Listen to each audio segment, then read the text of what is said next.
virou intérprete de bizarrices. É isso que a gente virou como comunicador hoje no Brasil. E um ponto que o Adriles trouxe, eu acho muito legal, porque tem o vídeo 6, Will, que é o do Otávio Guedes, Otávio Fedes. Ele levanta uma coisa, e para mim isso é muito simbólico do que o Adriles falou. Não existe Revolução Francesa se você não tem caras que nem o Otávio Guedes. Vamos colocar ele para vocês. A quem interessaria a saída do Cid do país? A todos os réus. Porque as provas são muito contundentes, há um consenso, inclusive entre os advogados de defesa, que o veredito será de condenação. Então, tumultuar o processo, e nada mais para tumultuar do que caiu a delação do Cid, que aí você ganha um argumento pelo menos político. Ó, tá vendo? O processo era político, a delação caiu, o Cid mentiu. Porque se você consegue dizer, o delator mentiu, portanto, o meu cliente é inocente, isso juridicamente não se sustenta, porque a gente sabe que as provas estão ali. Mas para o público, isso pega. Para o público, isso pega. Se o Cid vai embora do país, o Cid fugiu porque estava sendo pressionado. Se o Cid, entendeu? Então, é muito mais uma questão política e uma eventual fuga do Cid, que a gente não tem certeza ainda se esse era o objetivo, se tinha passaporte. A gente tem que ter muita cautela e comentar em cima de fatos, mas uma análise possível em cima dos fatos é que uma eventual fuga de Cid tumultua o processo. E é o que mais interessa aos réus hoje, é tumultuar o processo, o que, aliás, também é um recurso da defesa, tá? É um recurso da defesa. Adriles, e o advogado, tem ainda uma boa aqui que saiu na Folha.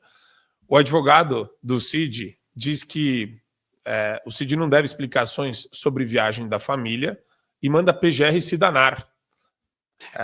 O chefe da equipe de defesa do Mauro Cid, o César Bittencourt, afirmou que o tenente-coronel não deve explicações aí sobre a viagem da família aos Estados Unidos, porque foi objeto de comoção. A gente falou no programa, você já tinha ido, Adriles, mas a notícia saiu e a gente falou com a Paula Marisa ainda na sexta-feira. E ele mandou assim, ó, em cima ele escreveu para a Folha: dane-se o PGR, a vida do Cid segue indiferente à existência do processo. Aí depois da publicação ele pediu desculpas pela expressão equivocada, Adriles. Eu acho que na esquizofrenia que a gente se esquece, né? Quando você chega e senta no banco de um réu, sendo que o juiz que está te provocando, está colhendo seu depoimento, um verdadeiro criminoso, parece que você está num tribunal da Santa Inquisição do século XII, o cara te torturando. Ou você diz aquilo que eu quero que você diga, ou eu vou te torturar. Ou você diz que eu quero que você diga, ou então sua família vai morrer. Entendeu? O cara... Aliás, nem a Inquisição fazia isso, né? Nem a Inquisição torturava familiares das vítimas, entre aspas. Isso é coisa do Brasil.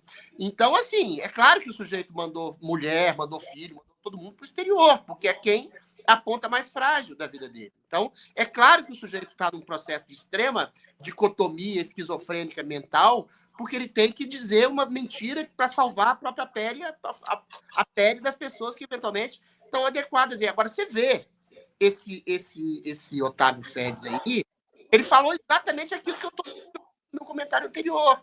Você tem uma grande mídia dizendo são provas contundentes. Quais são as provas contundentes? Não tem nenhuma. E aí ele fala uma quase verdade, ele derrapa e fala não, mas se o Cid foge, se a família do Cid foge, cria uma impressão política de perseguição. Ou seja, isso que ele chama de impressão, que ele subliminarmente chama de perseguição, é uma realidade, existe uma perseguição. E essa perseguição é colocada pela própria mídia. Então, você tem toda a razão, Marco Antônio. A gente fica fazendo aqui como comunicador e jornalista, a gente fica comentando absurdos. A gente tem que explicar para as pessoas que tem um cara que já disse que é perseguido, que já demonstrou-se, já se filmou ele sendo perseguido, já se filmou ele sendo chantageado, tendo a sua família ameaçada, e o cara ainda tem que responder de maneira mentirosa que aquele tribunal que o está julgando, que o está inquirindo, tem um princípio de justiça. Então é esquizofrênico. Ou o Cid dá uma de herói, fala assim, não, eu não reconheço esse tribunal, não reconheço o Alexandre de Moraes, o cara que se coloca no lugar de vítima, juiz e carrasco e procurador, o cara que me tortura, o cara que quer arrebentar com a minha família, não reconheço esse inquérito, não reconheço esse processo, vocês são todos criminosos que estão julgando nós que somos inocentes. Talvez não tenha força para fazer isso, mas eu acho que o Bolsonaro teria. Tá? Aí eu tenho que fazer uma crítica. Eu acho que todos aqueles que sentaram no banco dos réus, no último depoimento do Alexandre de Moraes, absurdo, cara. As pessoas me xingam. Pensa bem, o cara falando assim, o juiz. As pessoas me criticam. É o juiz que é a vítima e quer torturar todo mundo e coagir todo mundo a falar aquilo que ele pensa. Então, ali, todo mundo, eventualmente, poderia levantar e falar: o senhor não é um juiz, o senhor é um carrasco, o senhor é um criminoso. Todo mundo sairia preso. Aí é questão do sacrifício pessoal, todo mundo sairia preso. Mas eu acho que nesse momento, esse momento utópico, que eu espero que aconteça um dia, todo mundo perceberia, todo mundo mesmo, mundo, além do Brasil, que o Brasil é uma ditadura concreta, absoluta, total e restrita. Mas posso só falar rapidamente sobre essa questão do Otávio Guedes? Claro. Eu acho assim, o principal, na minha avaliação, não é nem essa questão do Cid, mas a questão anterior, que ele fala assim, tudo que a defesa quer é tumultuar o processo. Primeiro, isso é um ataque aos advogados e aos réus e ao direito de defesa, para começar.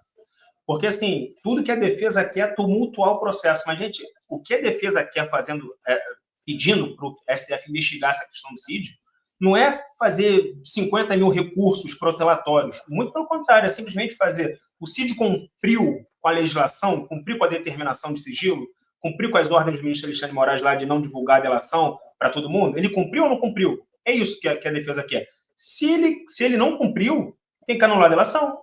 É a consequência. É a consequência que a defesa está pedindo.